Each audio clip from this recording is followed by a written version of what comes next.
Yo, what's up guys, and welcome back to a brand new video here today and some more F1 2020 gameplay. Today we're doing some split screen. Now this gameplay was posted by the official F1 account this morning, and we're going to be kind of covering it and breaking it down here today. And I want to mention real quick guys that split screen is back for the first time since, I want to say, F1 2006. I really don't know when the last time we had split screen in an official F1 game. So this is, big news. Me personally, I used to play split screen back in the day when I was younger. Now I can't see myself playing so much, to be honest with you, but I know there's a massive audience out there and a lot of people that want to play it. Just real quick guys, before we jump into it, for the latest breaking news on F1 2020 guys, hit the subscribe button and also drop a like on this video guys, as any news that drops, I'll be all over it. And also earlier on today guys, I did upload my first ever exclusive gameplay, a 100% race around the new Vietnam Grand Prix circuit. I'll leave it linked up here guys in the top right hand corner of your screen. But let's jump into this gameplay and let's see what it shows. So in this video guys, we're going to be focusing mainly on the gameplay.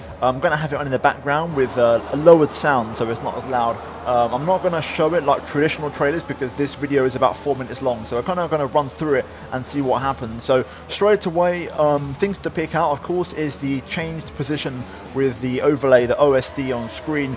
It looks like based off of this gameplay right here, we have the ability to watch a replay of the race, which is pretty cool. So you'll get to pick up different angles in split screen, and replay mode is enabled. Also worth noting, it seems that we have a selection of camera views. We've got of course the T-cam on top, and then of course the chase view at the bottom. So again, we've got a selection of views to use. I'm guessing you should be able to use all of them. I think there shouldn't be any issues in this game. I think there's enough space on screen to use all the cameras, and you can see right now two different races. So you've got Formula A with Hamilton versus Bottas in the Mercedes cars, and then you've got Formula B with I believe, I want to say that Stroll. I can't quite tell. That's one thing where I'm not sure. There's no references to name tags, so we're kind of guessing here. I can see a little bit of pink on the helmet, so I'm going to say it's Lance Stroll, but maybe that's something they could add, possibly some kind of leaderboard counter in the top left, because you can't see what the positions are. So maybe, again, with the ability to customize the OSD, we can shuffle things around and make things fit on screen. So maybe there's a way to get the leaderboards on. You can see here they're going for the final corner. Lance Stroll making his way through, and yeah, really nice to see it running so well. A big reason why split screen hadn't been in F1 games throughout the duration of the Co-Masters period is because they deemed it was too much to run. Of course, back in the day, when graphics were not so important back like 15 years ago and the game files were a lot smaller, split screen wasn't that much of a thing. It wasn't that heavy for systems to run. But nowadays, of course, there's so much stuff in place, and the F1 game now is quite developed. It's really heavy in terms of packet file size, and it has a lot going on. So running split screen is very demanding, especially on the now aging, let's say, PS4 and Xbox consoles, because again, you have to bear in mind, if this doesn't work on the original PS4 and the original Xbox, there's no point in making it, because that's what you want it for. You want it to be able to work on the lowest end of platforms so that it'll work on PC, Xbox One X, PS4 Pro, and all that kind of hardware. So straight away, looking at the gameplay, I personally love it. It is bringing back a lot of nostalgia from back in the day when I used to play split screen with mainly my dad and also my brother, my younger brother, and yeah, I really like it. Also worth noting, this is the first official gameplay we've actually seen with the final car model. So every single car is final in terms of the way it looks when it comes to its design.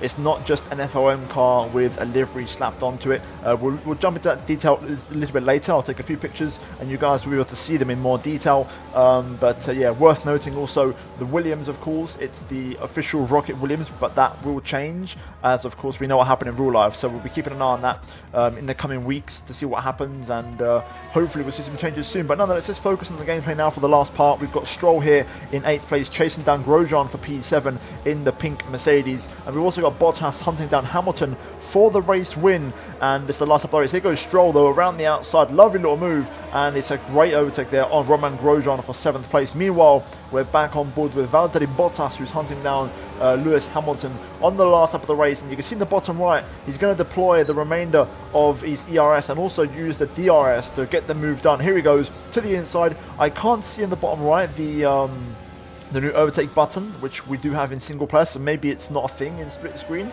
Don't quote me on that, but I can't see it on the bar on the bottom right. But there you go, across the line, and Bottas wins the Canadian Grand Prix. But that is the gameplay. Let's jump into a few small details and we'll wrap up the video.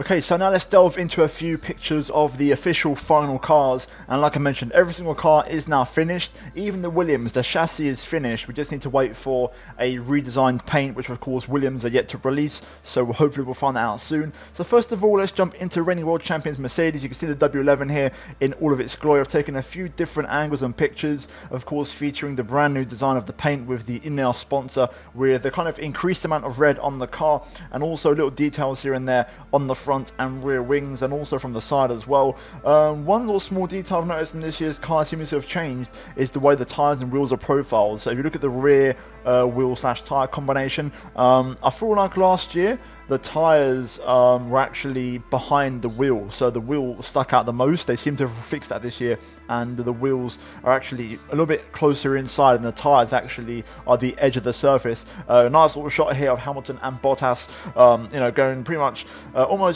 side by side, about to be side by side as Bottas was looking at his DRS on this back straight, a glimpse of the Ferrari in the background. I'll have a video on that very soon on the channel, guys. But yeah, there's the mark. We then move on to Mercedes 2.0, 2019 Mercedes, or the pink Mercedes, or the Tracing Point, or the Racing Point, and the million different names this car has. And again, the first time we've seen this one, because so far all we've ever seen is this car in the FOM chassis version. But you can see now it's got the new skinny nose, the custom T-wing. You can see the front wing design. It's pretty much identical to Mercedes last year.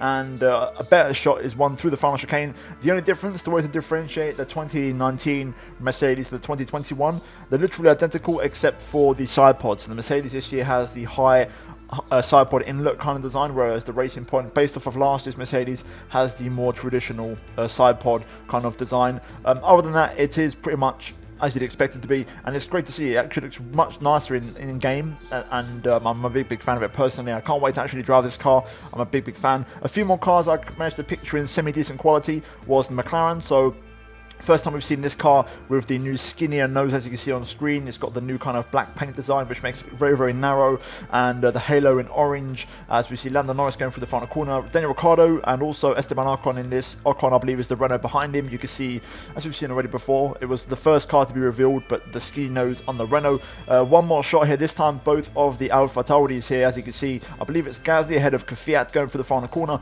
and again, confirmation of this car. First time we've seen this outside of the FOM chassis.